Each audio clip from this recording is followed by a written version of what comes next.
Now, we're going to get into the nitty-gritty. The markets are just about to close for the week, and there is some interesting technical factors at play. So we did see the market pull back today, right? So again, the markets are down. The S&P's down about 0.5%.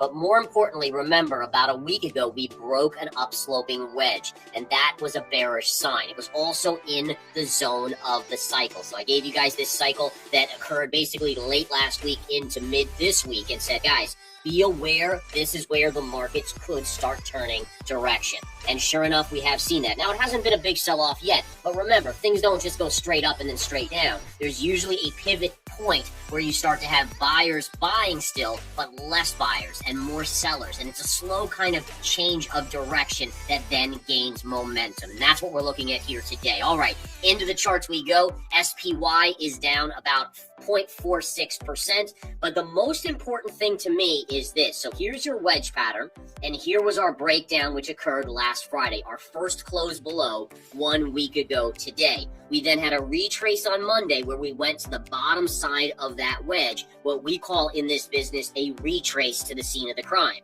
After that, we've been kind of grinding sideways to down, and then today down again. Now, one other thing, I told you guys to watch this a few days ago. I said, this is your line in the sand.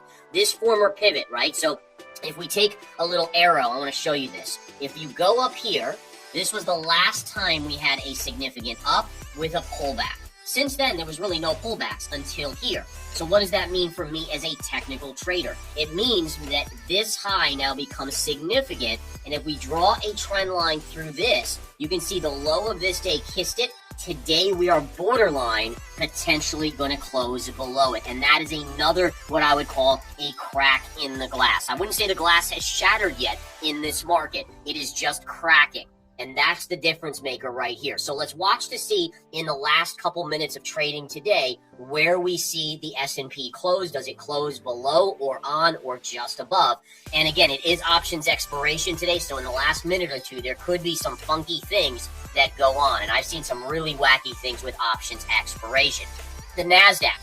Here's the QQQ, also down about 0.45%. Same sort of deal here. The breakdown last Friday of the upsloping wedge. We've been chopping sideways, but today again down. The only difference here is that if we look at the last major high pivot, it's really a little bit lower. So the NASDAQ has not broken that yet, while we're watching to see if the S&P will break today or not. Now, but where we will be doing a ton of teaching all throughout the day, live trading throughout the day, basically deep diving throughout the day. It is a day where not only will we be offering incredible sales on the courses that you guys have been begging us for, but also more just really delving into chart analysis. All the traders here will participate. They all have slightly different techniques than myself, and I will talk about techniques I use. They'll talk about it. We're going to be all trading throughout the day as well. So tune in on Monday. It's only going to be available on our homepage.com. All right, back to the charts we go. We're inching back down just a little bit with less than a minute to go. Let's flip over to the U.S. dollar. The U.S. dollar, almost no movement today. I showed you guys this new trend line this morning in the game plan. It's a remarkable one. Look at this. High pivot here. Low pivot here. So notice this was your high. You came down, you came up, you broke out, and then you came back to rest there before bouncing up and going back up again. And then look at recently, we've come right into that level and again, and each time we're bouncing off of it. So this line appears to be the one to watch in terms of the dollar. Does it hold this line? If it holds this line, I would expect sideways chop inside of this kind of rising or ascending trend line and this descending trend line. If we break below it, watch out below. I think you actually probably come all the way down to 93 on the DXY. By the way, markets have just closed. To me, and again, it looks like we did close below that level. So again, that does bring more vulnerability into the markets. And let's be clear, there's a lot of things out there that are weighing on the market. Now, the market has done a remarkable job of fighting off so many things. Tariffs, trade wars, Iran and Israel, Russia, you name it. All these different factors, including a weakening economy, including a Federal Reserve that isn't cutting rates, even though Trump is bashing Jerome Powell left and right. Inflation that the Fed is saying is going to go up, the growth is going to go down, which is stagflation. But again, the question is how many lead weights can be on the shoulder of this market before it finally turns south. And I've talked to you guys about this before. My feeling is that the acceleration to the downside will come when we see a major break in the labor market. So right now we're seeing small little weak signals, like participation rate is lower, which means people are giving up on looking for jobs. But the non-farm payrolls number was still 137,000, so it was still up. Now granted, we know these numbers get revised like 50 to 100,000 every month, but the point being the market's giving these numbers the benefit of the doubt, whether you believe them or not. So the key is when these numbers really shift into a drop mode, like precipitous drop, I think that's when the stock market gives way, right? It'll be the straw that broke the camel's back, if you will. All right, back to the charts we go. Let's flip into the 10-year yield. The 10-year yield continues to just chop here. Today, slightly lower, the 10-year at 4.38% as of the close. And really, again, one of the things that I'm starting to see, so I have this trend line. I'm going to actually get rid of it now. We're going to do some changing up here of our key trend lines, and this is really just real time with you guys that I'm watching here. So for me, I'm looking kind of right here. This to me looks like a short-term support level on the 10-year, right? From this low to here, and we just touched this yesterday. So this is creating a new wedge where we'll watch. Do we break out or do we break down? If you break down here, you should head right to this level around 4.13 on the 10-year. If you break to the upside, then you're probably heading back to about 4.8%. I don't think that's the likely scenario, though, and I'll tell you why. Yes, inflation is going to be troublesome, but the economy is also going to be weakening.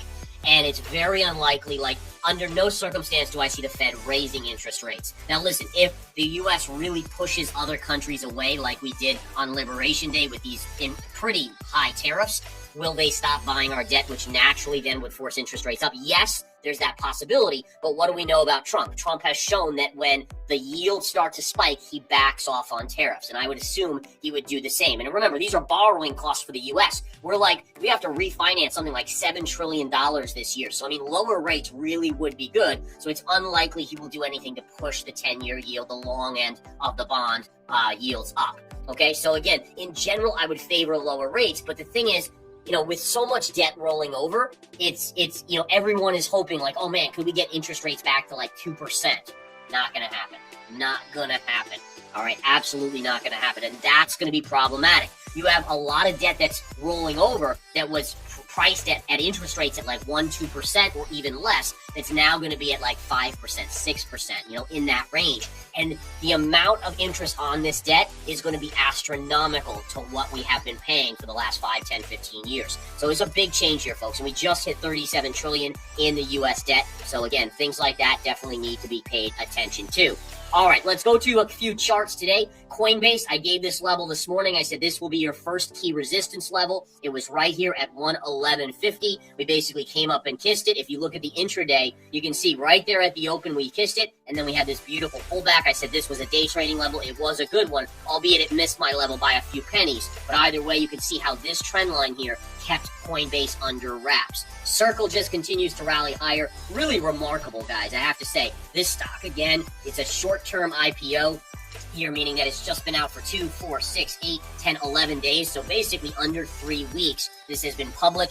IPO'd at $31 a share. It opened for trading around 68, and it is now at $245 a share. Now, listen, a lot of people are chasing this. It's also getting squeezed by, it's basically getting short squeezed. I would just continue to say that, listen, as long, it could go up further. I could see 275, I could see 300. At some point, it will also have a major reversal, and you just want to be careful here, all right? This, again, is up 600% now from its IPO price in basically 11 trading days. That is definitely not healthy, and it's one of these it's kind of these meme craze plays, right? So it'll go up until the music stops, and then it will crater. So just be aware of that. Again, a lot of people look at this and say, wow, this is such a great mover. So there's a lot of risk. Yes, it could go up. We don't know when it will stop, but when it stops, it will have a monumental correction in the chart. Speaking of which, take a look here. This is Palantir. I love these charts. I'm focusing today on many of the popular ones amongst retail. Look at this low to this low to this low. And then if we flip that around, look at the high of the parallel and look right there. And today, Palantir did pull back, guys. Again, not a big pullback overall, but again, the point being is look at that candle that went right up there, kiss that line, and then there you see a pullback right there coming into play. Another great chart here. Take a look. A lot of weakness, by the way, in the Magnificent Seven. We'll talk a little bit about the semis in just a second, because the markets were rallying back early and kind of grinding up until we got some word on the semis, which I'll cover. But before we do that, Meta, again, lots of resistance here. rolling over. Nice little rollover today, almost 2% downside on Meta. And then look at Microsoft here, guys. Microsoft is in this very tight upsloping channel. If it breaks, watch out below. So again, it didn't break today, but it had a nice down day. But if this breaks this upsloping, you probably come almost straight down to about 460 and then potentially gap window right in this vicinity, which is also this area over here. So Microsoft is still holding in there. It's still in its uptrend. As you can clearly see, this channel is a tight channel, but it's clearly in an uptrend.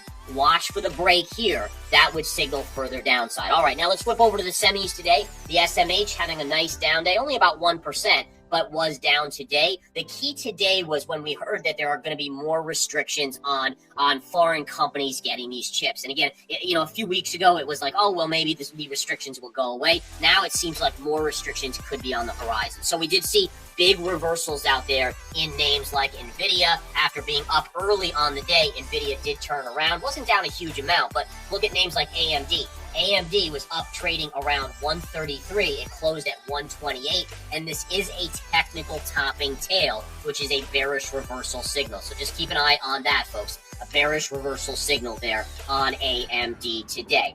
All right, last one I wanted to show you was CrowdStrike, another beautiful parallel or trend line. Look at the trend line right here. And look, it hit here, dropped on earnings, went all the way back up, kissed that line, and is now starting to curl over again. And again, these parallel channels or trend lines that mark the tops are unbelievably useful for us as traders. Now let's get into crypto, right? So Bitcoin, guys, today it's borderline breaking a key upsloping trend line. Look at the break right here. And again, we don't know where this will close because this closes later this evening my time, but nonetheless, it is below that line. And I do want to just point out that historically, Bitcoin has been a stock market leading indicator. Why? Well, because it's slightly riskier in general in terms of volatility than the NASDAQ. So what we've noticed, if you go to 2017 or 2021, Bitcoin topped 4 to 6 weeks before the market really started to come down. And we're kind of approaching that, right? We're kind of in that near 4-week zone for Bitcoin since it made its last all-time high. If we start to see a breakdown on Bitcoin, not so much on Bitcoin, I mean, obviously that's bearish for Bitcoin, but I would be very aware of what it could signal for the stock market historically based on what we've seen in the past. So again, just another little tidbit there on Bitcoin there as we go through. Let's look at gold today. Gold did see initially some weakness, and then obviously once the chip news came out going into the weekend, gold rallied all the way back to basically close flat. But it was basically in de-risk mode, and then later on in the day, people bought gold right back up. So it floats back up on the charts. If silver came in here, you had this wedge pattern. It tried to break out. It did, in fact, never confirmed, and then it came in. I marked X with my spot right here of where I would be a buyer. That would be a retrace to a former high pivot, breakout, retrace to the scene of the crime. That's my level where I am looking to potentially buy silver. Oil today, oil was basically flat on the day, almost no movement today. Was down a little early and then kind of came back to be flat to positive. Obviously, all eyes remain on the Middle East and Israel and Iran, and does that escalate and does it envelop more countries in the U.S.? Obviously, that will determine it. But on a chart basis, I continue to believe that the high short term is in here on oil until proven otherwise. Now listen, oil may pull back here and find a base and then bounce back up, but right now this is the level to beat, right around $77 a barrel. Now listen, if things in the Middle East get really, escalated, then yes, oil probably will go higher. But assuming things kind of stay as is, you have a short-term top there on oil. Lastly, natural gas. This was very cool on nat gas, guys. So again, we've talked about this line historically, right? Support, came down, broke, resistance, push down, resistance, chop, breaks up. Look at where it got rejected. Right back at that level. That's the power of charting, folks. And again, this is what an investor empowerment day is all about. Most investors rely on essentially emotion to make decisions. What do they really believe in? What's social media telling them? What's the mainstream media telling them? Where are they thinking that new hot play is that they're missing out on, right? I mean, this is all stuff that's probably going on with Circle right now as a stock where it keeps going up. But in reality, when you follow the charts, it doesn't mean you're a perfect investor or trader. I certainly am not. I have my fair share of losses. But am I able to win many more times than I lose by using charts and shutting down emotion? Heck yeah, I am. And that's really the whole point here, is that we can use the same tools very simply that institutions use to maximize our own gains and compete and actually beat them at their own game. Now, granted, we're not going to have billions or hundreds of billions of dollars like they do. That's not going to happen. But can we grow our 10K to 20K to 40K to 80K to 200K to $500,000 to $1 million over the course of many years? Absolutely, it's doable, but you got to shut down that emotion, and we got to go to the charts. And I think that's the key, guys, all about the charts. Trading is never as easy. But who say you can't have fun? In every minute you lend, the more you will enjoy. As you grow up in this industry, you will find yourself and surround yourself with people who will help you to grow up as trader. It's hard in the first place, but I am sure you will be successful. As a trader, always remember trend is your friend.